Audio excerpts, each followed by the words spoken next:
After getting out of the mental hospital, my brother was moved to a halfway house deep in the ghetto.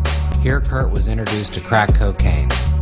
The people running the halfway house drove Kurt to the pawn shop where he pawned his guitars worth over $2,000 and traded for $100 worth of crack. I was always told that crack was a black man's drug, but now my own brother was hooked. Drug prohibition for cocaine was basically passed in order to protect white women from black males.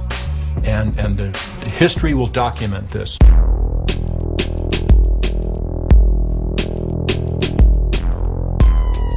Talking to people in the ghetto, one dealer's name always came up when talking about crack's popularity. Freeway Ricky Ross became known as the Walmart of crack. Ricky's story has become as legendary as Tony Montana and Scarface, but with an even more bizarre twist. Ricky, who is currently serving time in the Texarkana Federal Prison, is scheduled for release in 2013. The prison denied me access with a camera, so I started interviewing Ricky over the prison payphone. You know, a lot of people don't know what it's like to come in a house and there's nothing to eat.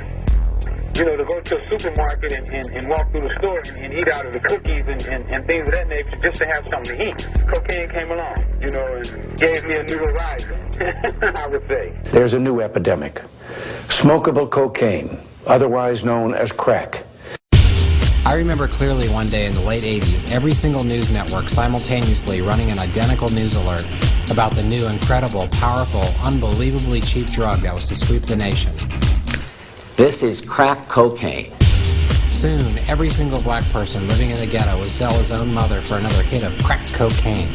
It was like watching a strategically engineered ad campaign. Talk about perfect product placement. Did we mention it's cheap and strong and very addictive? Only $5 now, so stay away from it. Let there be no mistake. This stuff is poison. Crack cocaine epidemic. Crack cocaine epidemic. Few street-level dealers have ever reached the legendary status of Freeway Rick, with distribution that rivaled many Fortune 500 companies. Freeway Ricky Ross was a young, aggressive, savvy, streetwise marketer who started selling cocaine, and then suddenly some major sources opened up for him. At the height of Rick's operation, he had over 40 full-time employees in Los Angeles alone. He had cookhouses, cash counting houses, rock houses, decoy houses, and even a house he lived in. Cooking was always our most vulnerable and our most time-consuming thing to do. Usually you could put it in like a big Samsonite suitcase. You could put 100 keys just about in one of those, or maybe two of them. So that's what we normally cook every night, like 100 kilos. Rick shares some good down-home cooking tips about rocking it up. Well, the way we did it is I basically was a chef. You know, I did all the stirring. I would tell the guys to mix. Like one guy, he would be standing there, and I would tell him, add more baking soda, pour more water, you know, that type of situation. So it was more, yeah, it was like an assembly line. I know this is nothing to joke about, but Rick is your all-American opportunist. And as the media told us, crack was now the big new opportunity. You know, we had houses where you basically would go up to the window and it would be served right out the window, kind of like the way McDonald's does it, I guess. Because we had houses in so many different locations.